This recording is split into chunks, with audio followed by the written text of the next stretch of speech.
नमस्कार मित्रांनो. सरकारी नोकरी म्हटलं की डोळ्यांसमोर येणारं पहिलं सुख म्हणजे निवृत्तीनंतरचं सुरक्षित आयुष्य आणि त्यासाठी मिळणारी पेन्शन.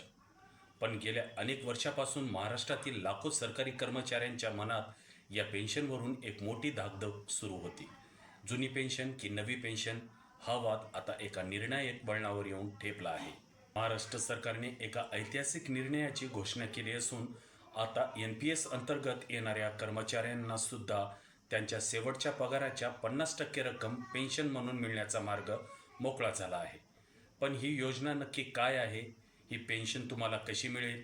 यामध्ये नेमक्या कोणत्या अटी आहेत आणि तुम्हाला जुनी पेन्शन विसरून हा नवा पर्याय निवडणं फायद्याचं ठरेल का?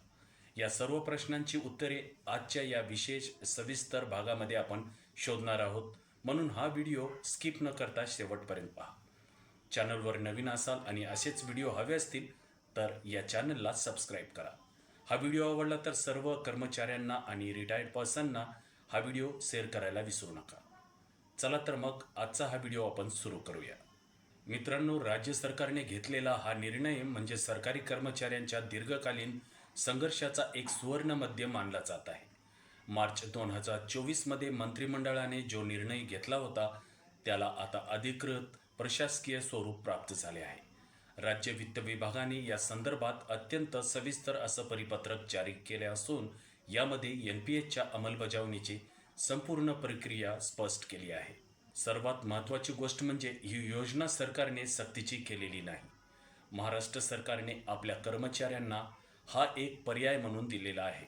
म्हणजे जे कर्मचारी या सुधारित योजनेचा लाभ घेऊ इच्छितात त्यांना तसा लेखी पर्याय द्यावा लागणार आहे.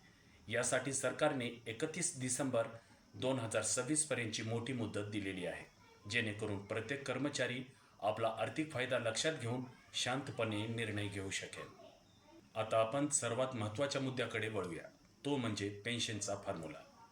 मित्रांनो, या नव्या सुधारित योजनेनुसार ज्या कर्मचाऱ्यांनी आपली 20 वर्ष किंवा त्यापेक्षा जास्त सेवा पूर्ण केली आहे त्यांना निवृत्तीनंतर त्यांच्या शेवटच्या मूळ पगाराच्या 50% रक्कम पेन्शन म्हणून मिळण्याची खात्री देण्यात आलेली आहे.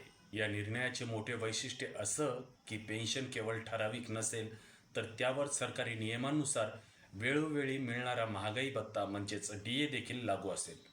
समजा एखाद्या कर्मचाऱ्याची सेवा 20 वर्षांपेक्षा कमी पण 10 वर्षांपेक्षा जास्त असेल तर त्याला त्याच्या सेवेच्या कालावधीच्या प्रमाणात ही पेन्शन दिली जाईल.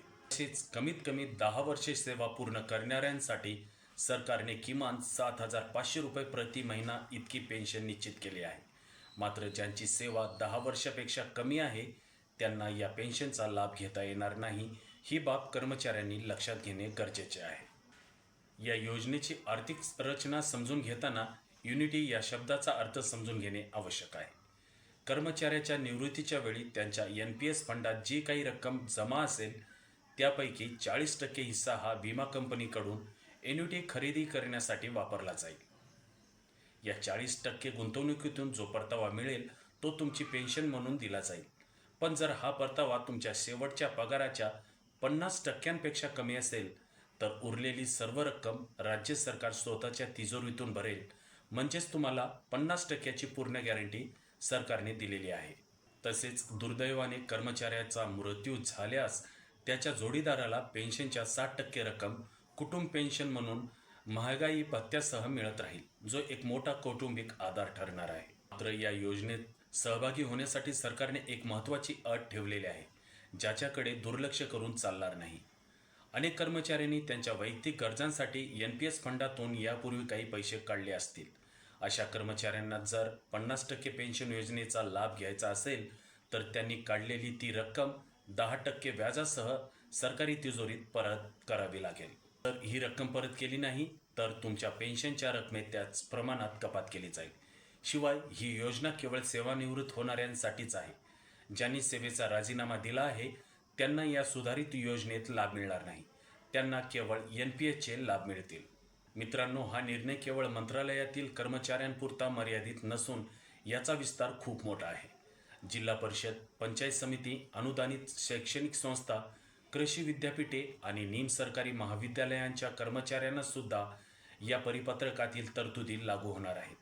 सेवानिवृत्तीनंतर मिळणारी ग्रॅज्युटीसुद्धा मार्च 2023च्या आदेशानुसार लागू राहील हे सरकारने स्पष्ट केले आहे. थोडक्यात सांगायचं तर जुन्या पेन्शनची पूर्ण सुरक्षितता आणि नवीन पेन्शनमधील गुंतवणुकीचा परतावा याचा हा एक मिलाफ आहे. जरी कर्मचाऱ्यांनी जुन्या पेन्शनसाठीची आपली मागणी लावून धरली असली तरी सध्याच्या अनिश्चिततेच्या काळात 50% ही सरकारी हमी कर्मचाऱ्यांच्या भविष्याला मोठी स्थिरता देणारी ठरेल यात शंका नाही. मित्रांनो, महाराष्ट्र सरकारने सरकारी कर्मचाऱ्यासाठी आणलेली ही सुधारित पेन्शन योजना नेमकी अशी आहे. भविष्यातील आर्थिक योजनेच्या दृष्टीने हा निर्णय तुमच्यासाठी खूप महत्त्वाचा ठरणार आहे. 31 डिसेंबर 2026 पर्यंत वेळ आहे. त्यामुळे घाई न करता तुमच्या सेवा पुस्तिकेची आणि NPS फंडाची नीट माहिती घ्या आणि मगच हा पर्याय निवडायचा की नाही याचा निर्णय घ्या. आम्हाला आशा आहे की या सविस्तर विश्लेषणातून तुम्हाला या योजनेबद्दलचे सर्व डाऊट्स क्लिअर झाले असतील. जर तुम्हाला ही माहिती मोलाची वाटली असेल आणि तुमच्या सहकार्यांनाही याचा फायदा व्हावा असं वाटत असेल तर हा व्हिडिओ त्यांच्यापर्यंत नक्कीच शेअर करा. अशाच नवनवीन सरकारी योजना, GR आणि करिअरशी संबंधित अपडेट्स मिळवण्यासाठी आपल्या या चॅनलला सबस्क्राईब करायला विसरू नका. मनात या योजनेबद्दल काही शंका असतील किंवा 10% व्याजाची अट तुम्हाला योग्य वाटते का, याबद्दल तुमचं मत आम्हाला कमेंट बॉक्समध्ये नक्की कळवा. भेटूया अशाच एका माहितीपूर्ण विषयावर पुढच्या व्हिडिओमध्ये. तोपर्यंत पाहत रहा, माहिती घेत रहा. धन्यवाद.